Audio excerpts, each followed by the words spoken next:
Good morning. Here I am outside heading on the wall on a day that's far less sunny than last time I was here, but it's far less windy as well. It's a bit damp, but we'll see how it goes. Public transport's worked really well. I got a train into Newcastle and then the 685 bus, which goes through here down to Hexham and all the way across to Carlisle. And it seems to be a really good service for anyone thinking of doing the wall and using public transport. What's really good about it as well is that on the bus coming out, I saw quite big chunks of wall. And that's really strange, really interesting. You're going through housing estates on a busy main road, and then there are all these chunks of wall. So yeah, anyone doing the wall and needing to get transport from one end to the other, instead of jumping in a car or getting on a train, even if you get a train to Hexham, get off at Hexham, see all that the Saxons did with bits of Hadrian's wall there, and then catch that bus into Newcastle and see the bits of the wall that are left. I'm actually walking alongside a road because this section of the wall has had a road built on top of it and it's still in use. It was built by General Wade, that chap who's mentioned in the fourth verse of God Save the Queen. But we'll talk about him a bit later. It'll give you time to go up and look up God Save the Queen if you don't already know all the words to all the verses already. Of course you do.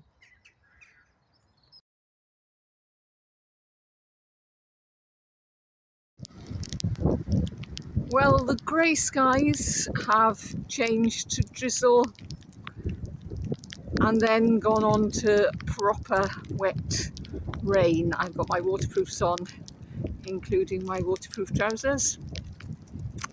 And those sheep over there are looking pretty fed up with it all too. But, the weather might pick up as the day goes on. The weather forecast says it will. And it'll still be a good day, regardless of what happens.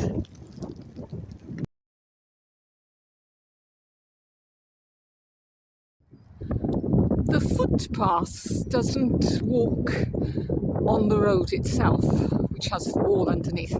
It walks alongside it, and so you can see earthworks, even though you can't see any actual wall. And this is the first major fort you'd come to. It's the Roman fort called Vindobala. On a sunny day, it could be a good place to sit and to read up on and find out more about. But earthworks and this weather don't really make me want to stay still for long. I think I'll just carry on walking.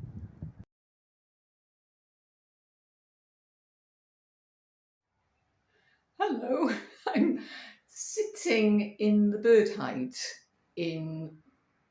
on the edge of Whittledean Reservoir. It's an environmental site that adjoins the Hadrian's Wall Path. And I'm very grateful that it's here because it's nice coming in somewhere where it's dry and I can sit down because it's pretty damp up there. But I don't think I'm disturbing anyone either. No sign of any twitchers or bird watchers today. In fact, not much sign of any birds.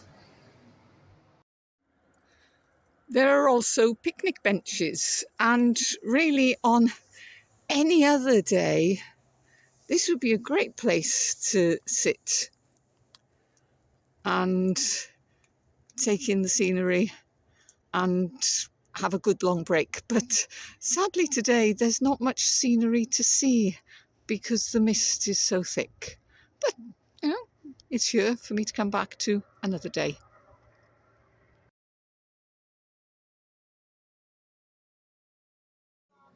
This is absolute heaven because I've arrived at a pub which is warm and dry and very welcoming for muddy, cold, wet walkers like me.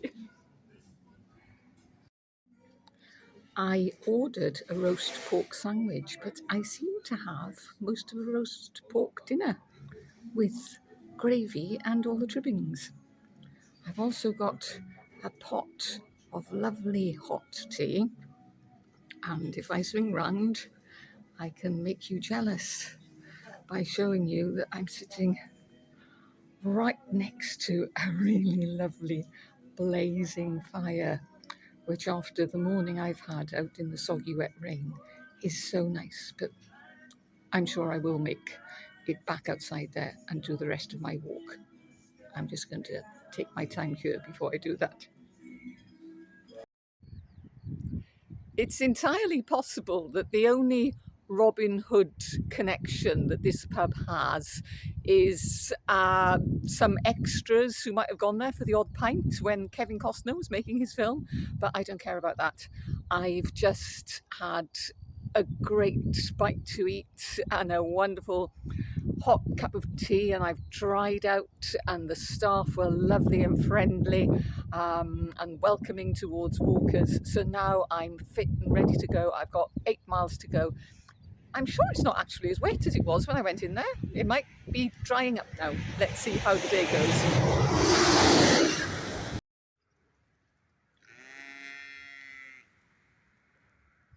First week in March, and I hope you'll see this, but I don't want to get close in case it spooks them. But first week in March, and I'm seeing my first lambs. Some of them are completely black. And that's a very noisy donkey you can hear in the background. So, diolch am y Gwanwyn, as the children used to sing when they were in school. Thank you for the spring.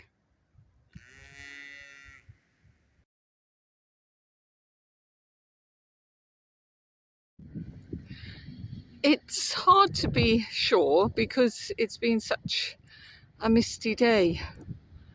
But I think that for the first time in this walk, and I'm quite a long way in now, I've come to an elevated area, and so I've got a view out over the countryside, and it looks lovely even in this mist. It would be nice if it was a clear day, but it's nice today, especially as it's stopped raining. So I've been walking along and I found 3 people doing the trail. Are you doing the whole trail? Yeah. We started out on Sunday morning at Bonus on Solway. Yeah. And the day before yesterday, it was really, truly beautiful weather. We were in our shirts and no rain, which was extraordinary for the United Kingdom as far as we are concerned. Especially in March. Yes, yeah. It is. Yes. But the rest of the week, have you had good weather, bad weather? Yeah. We're wild camping, totally illegal. Oh, yeah, it is. Yeah. We have everything with us. You got everything with you. And we are running out of food, and we have only 25 miles to go. Right. So we're gonna make it. Okay. I've got stuff in my bag. I've got lots of munchie bars. You can have them. So Mathilde is studying Greek and Latin, and we thought, well, you know, since this was the northern border of the Roman Empire, let's see what that looked like. Yes. Yeah. Oh, that's wonderful. So. Yeah, so yeah, you'll be able to sort of go back to your exams and you'll really understand. So she's prepared now. After a week with her parents, she's almost looking forward to the exam. Yes. Well, thank you so much for talking to me. I'll wish you luck for the rest of your walk. Thank you. Oh, You too. bye-bye. Bye-bye. Yeah.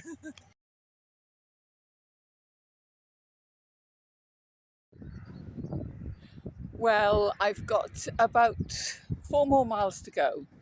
So I think we're far enough into the walk to talk a bit more about General Wade, that man who built a road on top of Hadrian's Wall, which is why today I've been walking by the side of a big road. Those of you who are familiar with the final verse of God Save the Queen, or God Save the King as it was written, will know that it asks God to bring victory to General Wade, to enable him to hush sedition and to stop the rebellious Scots like a torrent rushing to quash them. So the song asks. God was obviously having a day off then, because it didn't happen. What happened was that General Wade was stationed in Newcastle with his men, and the Jacobites came charging down the west coast and got a long way down into England before General Wade could get across the country. And that was that.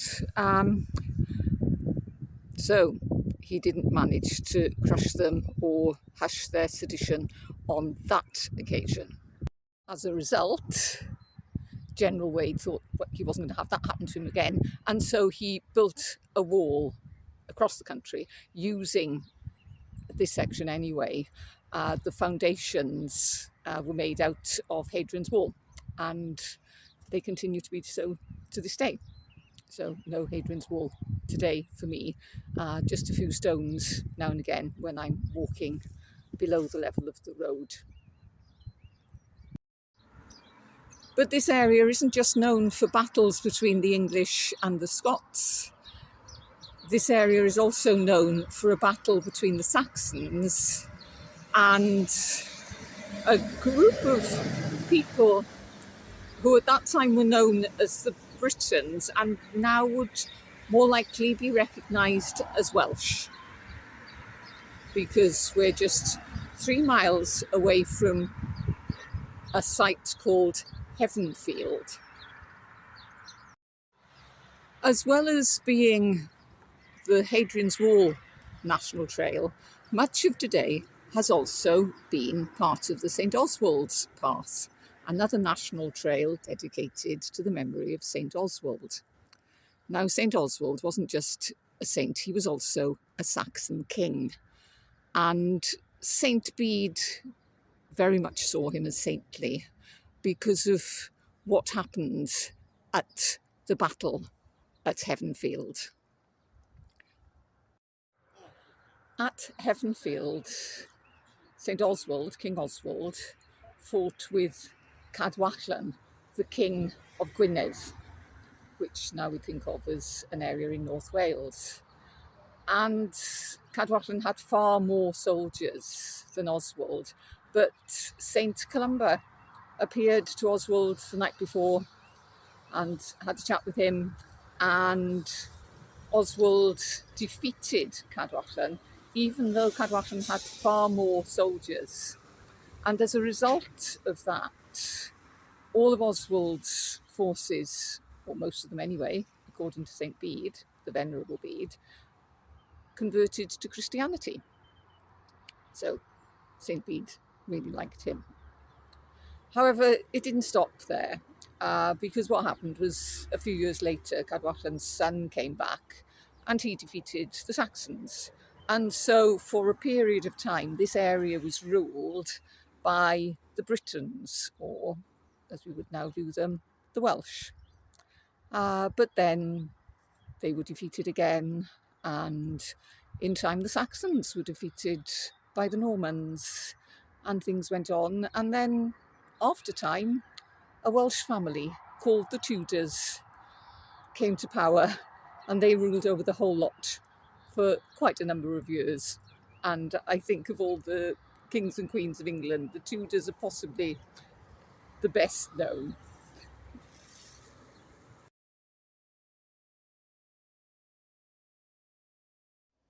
Storm Arwen was a couple of months back now, but you can still see from these trees, it must have caused absolute havoc in this area.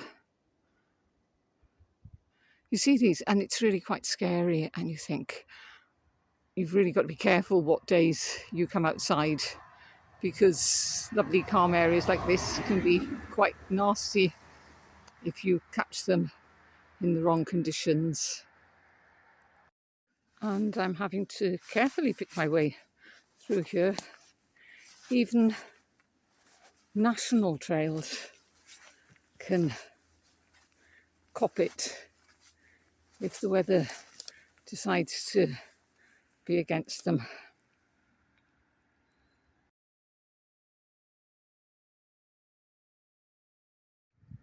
So Hadrian's Wall Path actually goes through Heavenfield, and up there in amongst the trees I can see St Oswald's Church. So the place of the battle where St Oswald defeated the Britons, and so his people converted to Christianity.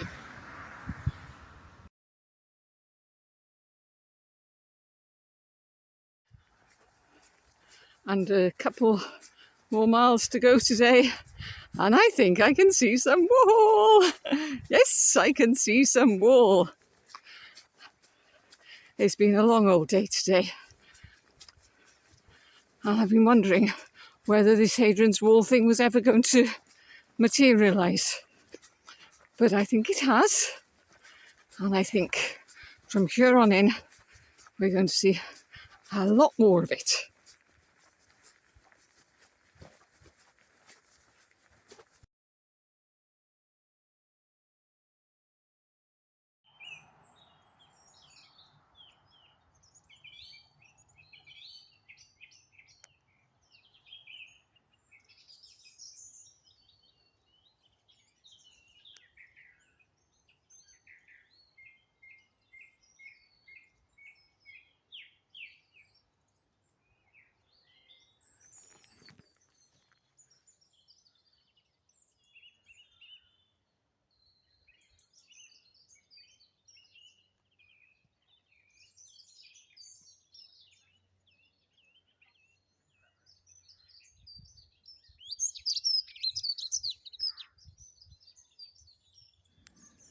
Those are boot covers, and I'm glad I had them in my bag because Collerford doesn't have a pub. It's got a rather posh hotel, and if I hadn't had my boot covers, I think they wouldn't have let me in.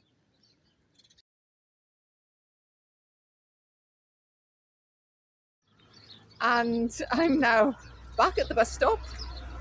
See, back at the bus stop, waiting for a bus to take me to Hexham, where I can get a train that will take me almost all the way home.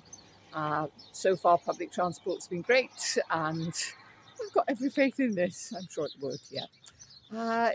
It started raining again, but it has been dry ever since I left the Robin Hood pub, which was a third of the way through the walk. It's been an odd old walk. It's been a straight line, and it's been flat, and it's been alongside a road, thanks to General Wade.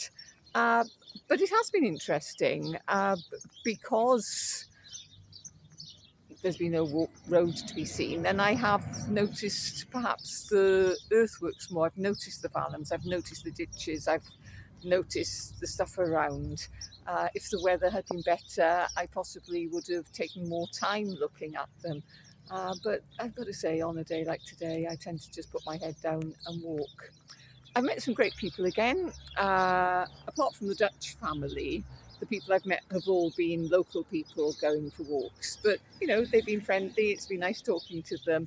This is an area where, as a single woman walking on her own, again, I felt very safe walking. You know, fine. No reason why anyone should be worried about walking here on their own, as long as they're properly equipped and as long as they're up to doing the walking. There aren't any other threats that are going to pose them, apart from a very loud donkey in that one field that did follow me. Actually, when I went into the field that the donkey was in, it did follow me across the field. it didn't pose a threat, but it was walking behind me very quickly, very closely, not quickly, closely. And I'm not sure how I feel about being followed by donkeys. But yeah, it's okay. I think if I was walking the route from west to east, I might have enjoyed today more because it's very easy, fast walking, and it would have been great for giving momentum to get to the end, you know, that excited feeling of just getting through the miles, getting to the end. Whereas if you're walking from east to west, then it's a bit frustrating because it's long and straight and flat. And it was only towards the end I saw that one little bit of wall, and you're thinking, where's the wall? Where's the wall? Where's the wall? I'm walking Hadrian's Wall. Where is the wall? But it's a walk. It's being outside. It's having that wonderful feeling of getting some exercise and being in the fresh open air, which you can't beat, which I love regardless of the weather. So, all in all, I might be looking forward to next time a lot, but I won't look back at today and think, oh gosh, that was awful, I wish I hadn't done it. No, I'm glad I've done it. I've enjoyed it. I'm going home with a smile on my face.